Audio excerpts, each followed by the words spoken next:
Hey folks, welcome back to Nightmare on Park Avenue. If this is the first time you're here, welcome. If you're returning from checking out episode numero uno, welcome back. If you can't already tell, we're building a Halloween themed fun fair, traveling fair. It's very low budget, and it was for Wix's Halloween, or rather HalloWikz contest.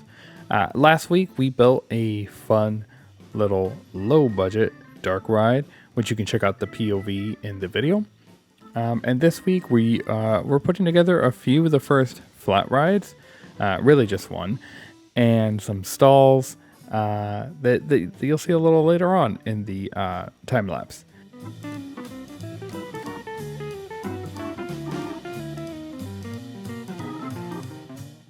Part of the requirements of the competition were that the traveling park had to have some game stalls as well as some food stalls, I believe. But more importantly, it needed some flat rides. And so the first one of that I placed that's a staple of any traveling fair is a Ferris wheel. Not a giant one, but a big one that looks nice on the kind of skyline, and it fits nicely right when you walk into the park. If you are familiar with the contest or the contest file, you'll recognize I didn't actually remove any of the pathing. I kind of wanted the park to feel like it was built right on top of what was given to its builders, which is kind of like I imagine how they do traveling fairs. I've never built one. If you have, though, let me know in the comments. I want to know a little bit more about that. Sometimes I watch those YouTube videos while I'm working and whatnot. One of the things I wanted to do with this build, though, is kind of develop a standard kind of building vocabulary. So you can see here the entrance sign that we use on the haunted house. We're also using it here, and it was made with some very simple crates that were stacked on top of each other, some beams, and a little sign, as well as a metal plate at the base for realism.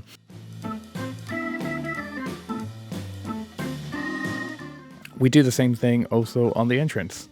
Put some crates, and then we'll add some spooky jack-o'-lanterns on top.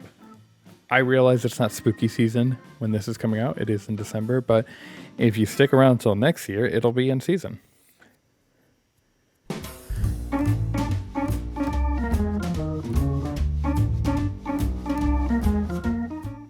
I don't know about you all, but I love the background music. This is fantastic.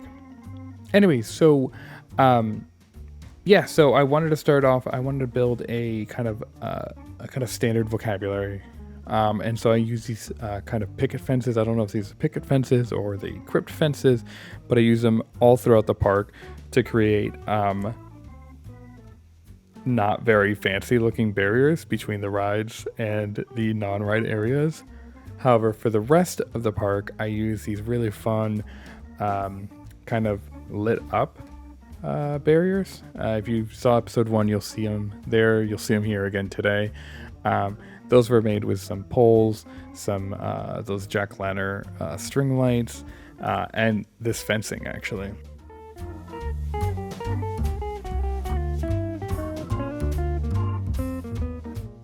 I did all of that not only to create the sense that like this is a very low budget kind of scrappy fair, but I also did it because it's a lot easier and faster to build that way, because it allows you to just create single elements that can be kind of copied and pasted throughout the park, essentially little modules. After, of course, building the Ferris wheel, or the fear wheel, I called it, I think, I use a lot more beams and this nice little wooden panel to create a standard game stall.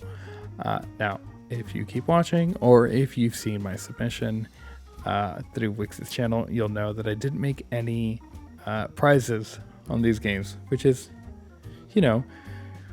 in theme with the low budgetness of this park.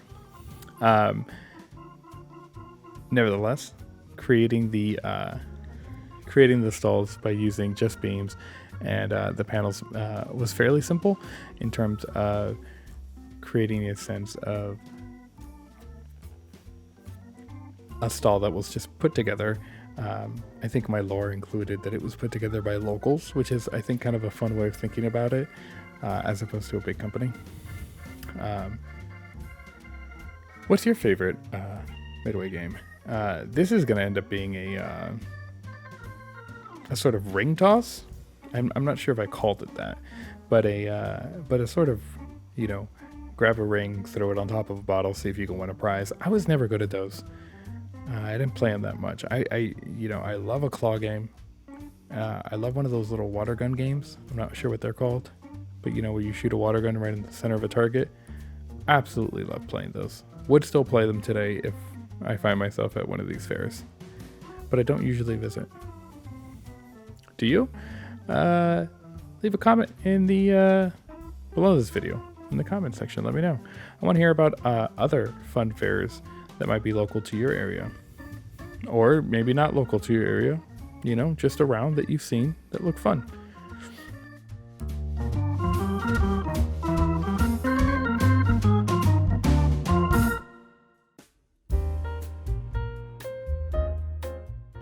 To keep in the low budget theme of the park, I also didn't use any TMTK.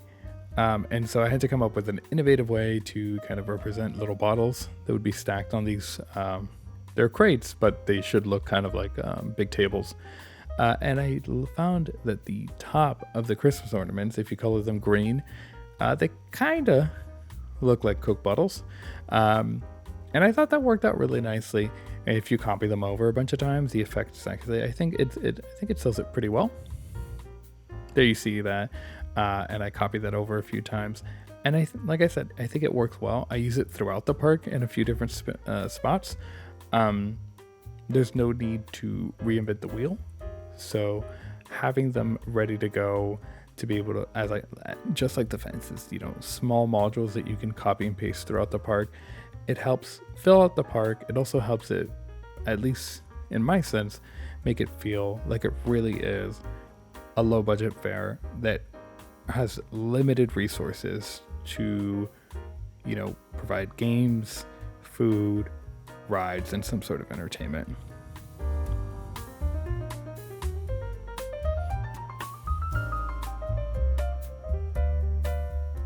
Now, of course, the stall needed to look as realistic as possible. That was part of one of the kind of requirements or suggestions, recommendations, we'll say, of the contest. And so I added this little wooden flooring, and you see I used it throughout. But to make it look really realistic, I realized that I needed these sort of rings that guests could toss. And I spent hours and hours, but finally found that one of the small icing pieces was actually really useful because it had little balls on top on the side, and they kind of look like rings. They also look like balls, which I use later for a ball toss game, you'll see. But I really liked that. I was really surprised that worked out well. And with a few signs and a little decoration and lighting, this whole booth really kind of comes to life, especially at night. It is just a Halloween park, so there is kind of an emphasis on the nighttime experience of it all. I hope you love this. Win prizes. You can't win any prizes because there are no prizes. But maybe, you know what? Maybe the prizes are money. They couldn't afford the prizes, so you get quarters, nickels, dimes. Maybe you get a souvenir $2 bill.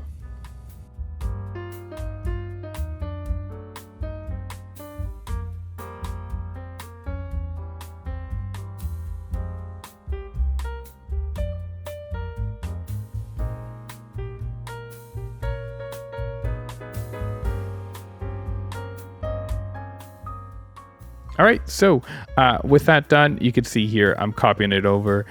There's some of the things that I took out of the time lapse, like lighting, but that wasn't necessarily super important. What's more important is that you can see that I can grab the ring toss stall and copy it over as a little module, and it helps fill out that first corner.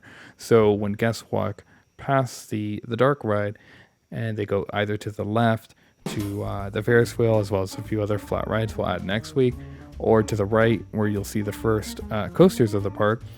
They have a monetization opportunity by playing some games, or in this case, buying some food. Using these really thick wooden beams, I hid the in-game walls of this food stand. I think this is a churro. This might be a churro stand. Slapping a little door on the back and then adding some wooden flooring inside, make it really feel like it is a kind of hastily put together wooden shed that you would use for housing some sort of food establishment, food stall, we'll call it. Whenever I see these at a fair, they don't look like this, but I imagine that this fair is a sort of, maybe we can call it a western-y Halloween fair. It's hard to say. But with churros and sodas, we're nearly done with the basics of this park. Now, while I didn't add or remove the brick pathing that came with the park, I did want to kind of change around some of the natural pathing. So I created this nice little natural path right behind the Ferris wheel, and you'll see next episode, or maybe the one after that, you'll see it later on, why I added that. But I needed to align that path with some of the lighting, not only to create a barrier from the ride, but also to light the path, which looks really nicely. I also thought that as a sort of side path, not a main path, it'd be a great place to put one of the park's restrooms. Once again, I'm using those same wooden panels that you saw me use for the stalls to create a big wooden box with two little doors. These could be portable. They probably are portable. They're not part of the original park design, but that's okay. You can see that they're put together with beams as well. Everyone loves a good beam. With that, though, I think we're almost done. Thanks for joining me. I hope you liked it. Come back next week. We're going to put in a few more flat rides and then finally a nice little coaster. That's all for this week, folks. Thanks for coming by. Always really appreciate the support. If you liked the video, go ahead and tap the like button. I'm not sure what you do, but hit the like button. Leave a comment. Let me know what you like, what you don't like, what you're looking forward to, and I'll see you next time.